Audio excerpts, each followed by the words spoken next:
Okay, guys, the Lakers tied up at 1 apiece with the Wolves, and the Bucks-Pacers as well as Thunder-Grizzlies series continue as they will. We're going to talk about those, but this is mostly going to be Lakers-Wolves. Also, one thing I forgot on the last video, if the Nuggets would have called time, the Clippers also maybe would have fouled them up 3 to send them to the line. The risk is that you're fouling as they're shooting. Anyway, Lakers-Wolves. I feel like this series is about to get really good. Maybe I'm just speaking it into existence. But the reason I say this is because the Lakers actually showed up for the playoffs in this game, so that's great. And I felt like after we had a disastrous first half for the Wolves, they were able to inch back closer into this game and make it somewhat interesting by the end, and if they would have made a couple of open shots, who knows. But we will start with this first half that, went really bad for the Wolves. Lakers out of the gate, their defensive intensity was way better, pressuring the ball better, more aggressive, stepping up more on switches. So that was step 1. They arrived. Hooray. Step 2, they early on were doing a bit more of putting 2 to the ball on Ant. Or if not putting 2 to the ball on him, then they were shading him more towards the side of the floor where, there was one play in particular that sums it up for me where I think Ant is isoing on Rui, and he's got the whole side of the floor to himself. Luka is waiting for Ant on the same side around the paint, and Jaden is open in the opposite corner.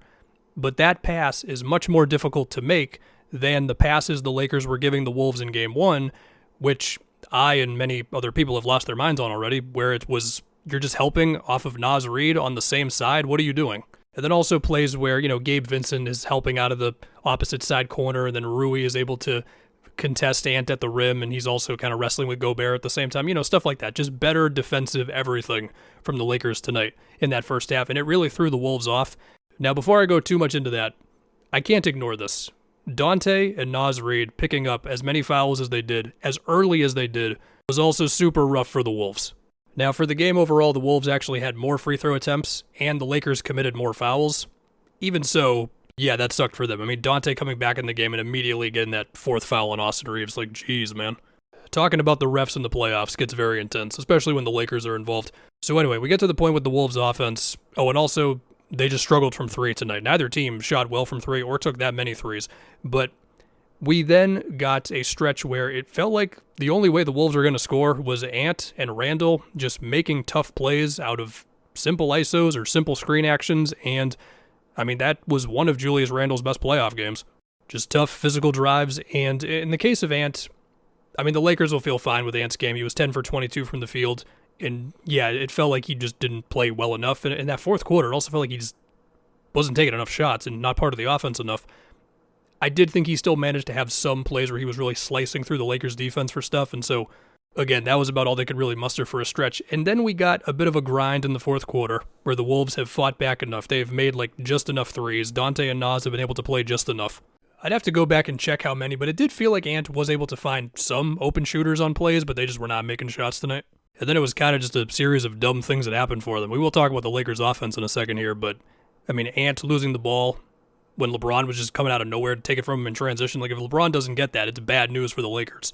But he does. Also, Austin Reeves is going to kill LeBron with how high he's throwing some of these lobs. But, I guess my takeaway with the fourth, besides that the Wolves were already just down by so much and the threes were just not going to go in for them tonight, and they were also not consistently beating the Lakers enough off of, they're helping out of the opposite corner and stuff, and they'll see all that on the film. I just wanted more from Ant in the fourth quarter. He took 4 shots in the fourth. One of them was a layup where the game was pretty much over at that point. So it feels weird to say when Ant did still take 22 shots in the game, but it felt like I didn't get enough Ant in the fourth quarter. Now, I want to say that there was a stretch, maybe somewhere between the third and fourth, where Ant was ending up on Luka some. I'd have to go back and check just how much it was, but perhaps it was a stamina thing. But also, if the stamina is going to be an issue, then you can't put him on Luka. You need Ant on offense. I'm not saying that's what it was. I'm just saying, again, I just wanted more Ant in the fourth quarter. Okay, other side of the floor. So the Lakers had 90-something points. They scored 13 points in the fourth quarter. I don't want to act like they put on some offensive masterclass. They also did not shoot well from 3 or shoot many.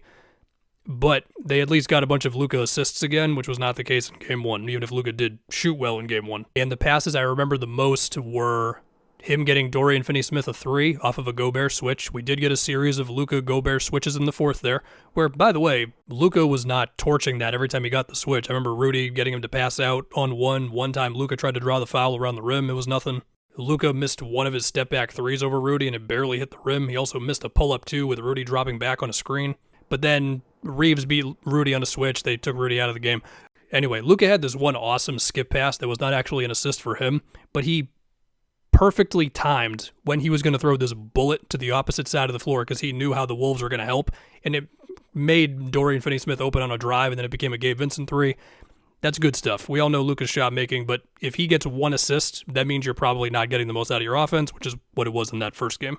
For LeBron, I mean, look, to get these baskets, it's going to have to just be, at his age, with this Wolves defense, more transition, more little off-ball sets, Gabe Vincent giving him a down screen to where he can catch it on the move, or a little screen at the top of the key to get a three. I think Reeves was part of that one.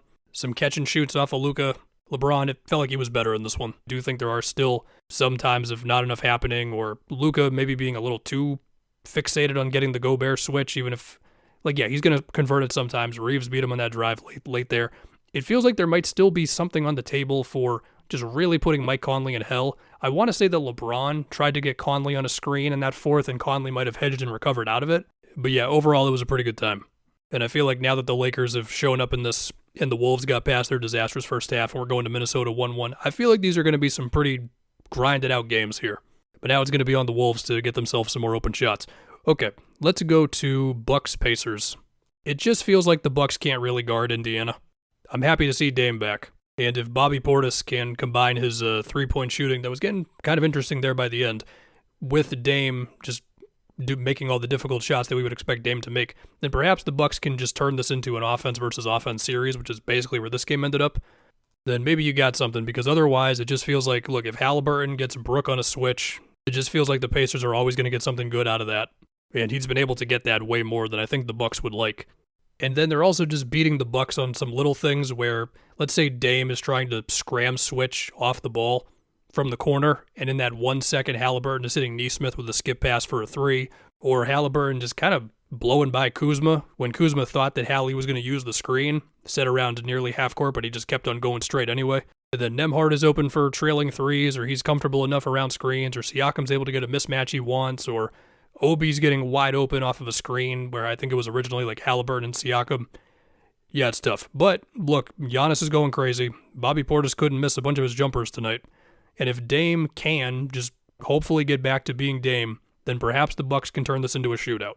I will say late in the game, they did once again go to their no Brook on the floor, we're going to switch a bunch of stuff, and so you got like Giannis ending up on Nembhard for some possessions or whatever. I don't know if it means much. And also for what it's worth, Brook did get 4 blocks. I mean, when Brook is able to just stand in front of the rim and he's got somebody coming at him, okay, but that doesn't happen all the time when you're facing this Pacer team. So anyway, that's about it for that one. Giannis was 14 for 20, 34, 18, and 7. Giannis is so good. Okay, let's go to the Thunder and the Grizzlies. I'm going to be honest, I have not seen any of this game because I was watching Bucks-Pacers. I was looking at the score, and I'm saying, if it gets close, I will flip over. And the Grizzlies, there was like a brief moment where I'm like, oh, it's a 12-point game. Maybe I should add, never mind. The Thunder have it back to 20. So, yeah, that's about it, man. You guys heard the new Jid song? It's pretty good. I'm looking forward to his mixtape. And hopefully his album with Metro, as well as his own album, all come out at some point. Also, shout out to Kuzma. He had 12 points. It was crazy when the NBA TV crew was, going crazy because he had his 3rd bucket of the game. I was like, oh, boy.